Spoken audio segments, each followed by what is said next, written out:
시청자 여러분 안녕하십니까?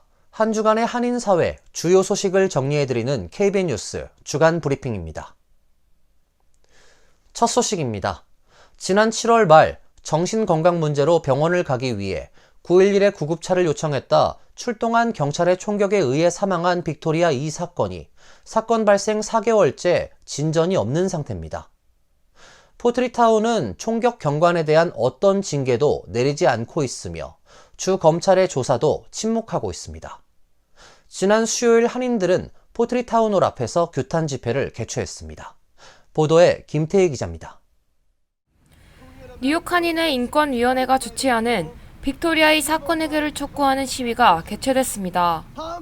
어제 포트리타운홀 앞에서 열린 집회에서 한인들은 이 씨 총격 사건이 발생한 지 벌써 4개월이 되어간다며 그동안 포트리타운 정부는 물론 사건 조사를 담당하는 주 검찰도 침묵하고 있다며 조속한 사건의 진상규명을 촉구했습니다. No justice, no peace. No justice, no peace. 집회에 참석한 이 씨의 아버지는 딸을 잃은 부모의 슬픔을 조금이라도 이해한다면 책임 있는 조치가 이뤄져야 한다며 법의 심판을 촉구했습니다. 유가족 측은 아직까지 사망한 이 씨의 부검 결과도 공개되지 않고 있다며 조사 진행 사항에 대해 주 검찰로부터 어떠한 내용도 전해 듣지 못했다 밝혔습니다. 한편 유가족 측 조석진 변호사에 따르면 이 씨 가족은 포트리타운 정부와 총격 경찰 등 포트리 경찰을 상대로 민사소송 제기 의향서를 제출했습니다. 뉴저지주는 정부 기관 등을 상대로 보상을 요구하는 민사소송을 제기하려면 사건 발생일로부터 90일 이내에 소송 의향서를 전달해야 합니다. KBN 뉴스 김태희입니다.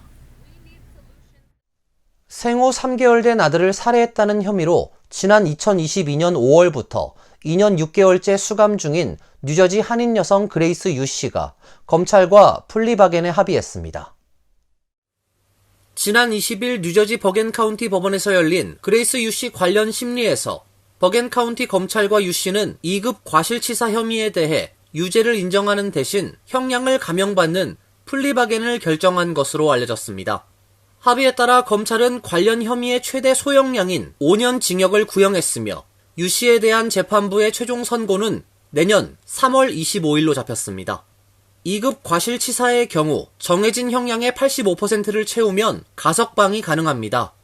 따라서 플리바겐 합의 내용대로 판결이 내려진다면 유 씨는 오는 2026년 7월 가석방이 가능할 것으로 예상됩니다.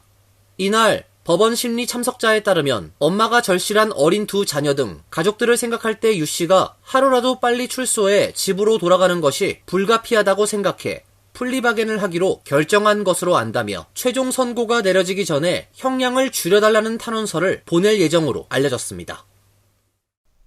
한인 2, 3세들의 발목을 잡고 있는 국적법의 독소조항, 선천적 복수국적 문제를 해결하기 위한 국적법 개정안이 한국 국회에 다시 발의됐습니다. 이번엔 전 세계 재외 한인들의 오랜 수건이 풀릴 수 있을지 주목됩니다. 선천적 국적법 문제 해결을 위해 노력해오고 있는 전종준 변호사에 따르면 한국 국회에서 더불어민주당 박지원 의원 발의로 국적법 일부 개정안 초안이 지난 7일 제출됐습니다. 초안은 국회 입법조사처에서 검토 결과를 기다리고 있는 중입니다. 개정 초안에는 해외 한인 이민자 가정에서 태어난 자녀로 출생 후 17년 이상 계속해서 외국에 주된 생활에 근거를 두고 있는 선천적 복수 국적자는 국적 선택 기간이 지난 때에 출생일로 소급해 대한민국 국적이 자동 상실되도록 하는 내용이 골자입니다.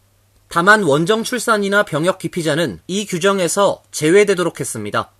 전종준 변호사는 출생일로 소급해 한국 국적이 자동 상실되면 한인 2세, 3세 자녀의 복수국적의 대물림 병폐까지도 막을 수 있으며 한국 국적을 상실한 사람이 영주할 목적으로 한국에 주소를 두는 경우에는 국적 재취득의 길도 열려 있다고 설명했습니다. 선천적 복수국적법 개정 발의안이 확정되려면 국회 외무통일위원회와 법사위를 거쳐 본회의에서 통과된 후 대통령 서명을 거쳐야 합니다. 뉴욕과 뉴저지를 연결하는 다리와 터널의 통행료가 또 인상됩니다. 러시아워에는 16달러 6센트, 그 외 시간엔 14달러 6센트로 인상을 예고했습니다. 이지패스가 없는 차량의 경우는 $18가 넘게 지불해야 하고 특히 7월부터는 요금이 $22 38센트로 오르게 됩니다. 보도에 김태희 기자입니다. 뉴욕 뉴저지 항만청은 지난 14일 열린 이사회에서 통행료 및 요금 인상안이 포함된 $94억 규모 새 예산안을 발표했습니다. 예산안에 따르면 조지 워싱턴 브릿지와 링컨 터널, 홀랜드 터널 등 뉴욕과 뉴저지를 잇는 다리와 터널 통행료가 내년 1월 5일부터 인상됩니다. 통행료는 승용차 기준 이지패스 통행료가 피크 시간대 $15 38센트에서 $16 6센트로, 오프피크 시간대는 $13 38센트에서 $14 6센트로 오릅니다. 항만청은 물가지수 상승을 반영한 43센트 외에 2028년까지 4년간 매년 25센트씩 통행료를 인상할 방침이라고 밝혔습니다. 따라서 내년 1월 5일부터는 현재보다 68센트 올리겠다는 것입니다. 이지패스가 없는 경우 통행료 인상폭이 훨씬 큽니다. 승용차 기준 내년 1월 5일부터 $18 31센트로 오르고 7월 6일부터는 $22 38센트까지 인상합니다. 항만청은 이지패스 장착을 유도하기 위한 조치라는 입장입니다. 이외에 맨하탄과 뉴저지를 잇는 열차 서비스인 패스트트레인 요금은 현재 $2 75센트에서 내년 1월 12일부터 $3로 오르게 됩니다. 2014년 이후 10년 만의 인상입니다. 한편 뉴욕주가 내년부터 부과를 추진하고 있는 맨하튼 혼잡 통행료에 대해 연방의회에서 입법을 통한 시행 폐지 방안 검토에 들어간 것으로 전해졌습니다. 뉴욕주 17선거구 마이크 로울러 연방 하원 의원과 공화당 의원 연합은 최근 도널드 트럼프 대통령 당선인에게 연방정부의 혼잡 통행료 승인 철회를 요구하는 서한을 발송하고 트럼프 대통령이 취임 후 행정명령으로 혼잡 통행료를 폐지하지 못할 경우 연방의회가 폐지에 나설 것이라고 밝혔습니다. 트럼프 당선인은 지난 14일 뉴욕포스트와의 인터뷰에서 맨하튼 혼잡 통행료는 가장 퇴행적인 세금이라며 반대 입장을 재차 밝힌 바 있습니다. KBS 뉴스 김태희입니다. 국토안보부가 올 들어 세 번째 전세기를 이용해 불법 체류 중국인들을 추방했습니다. 국토안보부는 지난 6월 이후 155개국에 640편 이상의 귀국 항공편을 운항했다고 밝혔습니다. 이민세관 단속국은 지난 16일 전세기를 통해 불법 체류 중국인 내 파트너들과 인신매매 네트워크에 대응하기 위해 공동작업을 계속하고 있다고 밝혔습니다. 국토안보 이민세관 단속국이 뉴저지주 뉴악에 최대 600명을 수용할 수 있는 구금센터 설립을 추진합니다. 이민세관 단속국은 어제 지난 8월 구금시설 입찰 요청 서류 작업을 마무리했고 다음 단계를 기다리고 있다고 밝혔습니다. 새 구금시설은 2011년부터 2017년까지 구금시설이 있었다가 폐쇄된 뉴악의 이른바 델라니올에 재설립될 것으로 전해졌습니다. 이민단체들은 ICE가 앞으로 서류 미비자 단속과 구금을 북동부 지역에서도 강화할 것이란 신호로 받아들이고 있습니다. ICE는 뉴저지주 외에도 캘리포니아, 애리조나, 일리노이주 등 15개 주에 새로운 구금시설을 추가로 설립하겠다고 예고한 상태입니다. 이민자 강제 추방을 공약한 도널드 트럼프 당선인에 맞서 LA 시의회가 시 자원을 이민자 추방에 사용하지 못하도록 금지하는 조례를 만장일치로 채택했습니다. LA시는 트럼프 대통령 1기 때도 같은 입장이었으나 주로 결의안과 시장 집행 명령으로 저항했으며 조례로 입법한 것은 이번이 처음입니다. 캐런 베스 LA 시장은 지난주 이민자 보호를 위해 의회에 신속한 조치를 촉구했고 의회는 시 자원을 이민자 추방에 사용하지 못하도록 하는 피난처 도시 조례안을 만장일치로 채택했습니다. 새 조례는 연방정부가 이민자 추방을 위해 시의 인력과 재산을 이용하는 것을 금지합니다.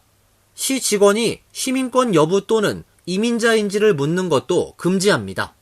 조례 채택은 트럼프 당선인이 국가 비상사태를 선포하고 군대를 동원해 불법 이민자들을 추방하겠다고 발표한 다음 날 이뤄졌습니다. 조례를 발의한 휴고 소토 마르티네스 시의원은 성명에서 새 법령이 주민들이 도널드 트럼프의 추방 기동대가 주위에 있을지 겁내지 않고 시 정부와 소통할 수 있도록 보장하기 위한 것이라고 밝혔습니다. 학생 52만 명을 관장하는 LA 통합교육청도 직원들이 자발적으로 이민 당국과 협력하는 것을 금지하는 조례를 채택했습니다. 하지만 이민 전문 변호사들은 LA 시의회가 채택한 조례가 이민자를 대량 추방하려는 트럼프 정부를 막지 못할 것이라고 밝혔습니다.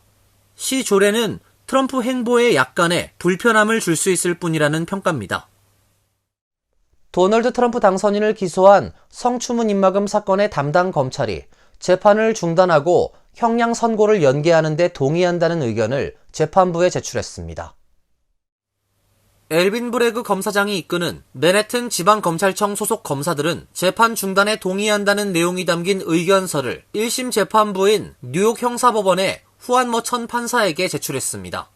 다만 검찰은 지난 5월 내려진 트럼프 당선인에 대한 유죄 판결이 파기돼선 안 된다는 입장을 밝혔습니다.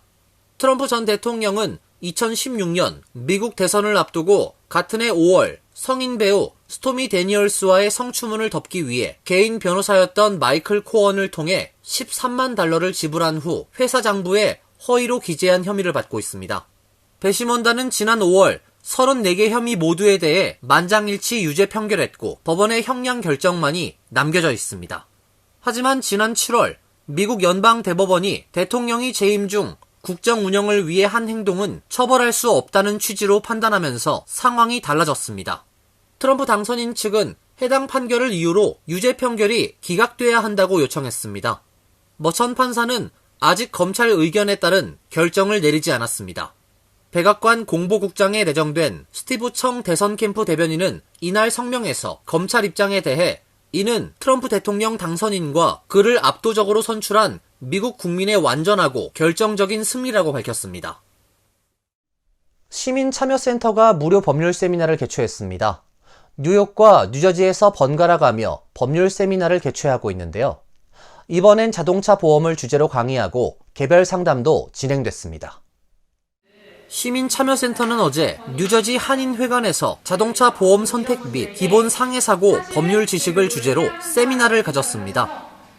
뉴욕과 뉴저지에서 상해 및 교통사고 전문 변호사로 활동하고 있는 육주선 변호사는 자동차 보험 가입에 필요한 기본 지식을 설명하고 주의를 당부했습니다.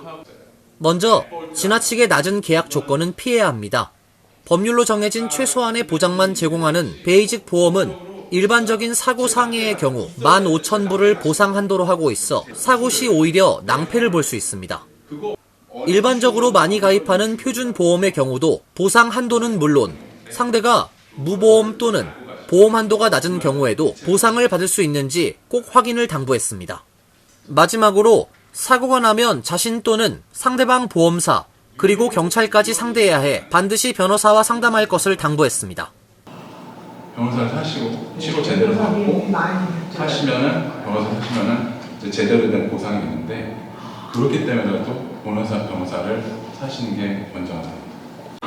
시민참여센터의 무료 법률 서비스는 지난 9월 중국 동포를 대상으로 한 무료 법률 교육에 이어 10월에는 유산과 상속 관련 교육을 실시했으며 오는 12월 10일에는 노년에 준비해야 할 서류들을 주제로 교육 및 상담 서비스를 개최합니다.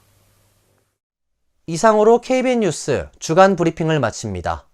KBN과 함께 즐거운 주말 되시길 바랍니다.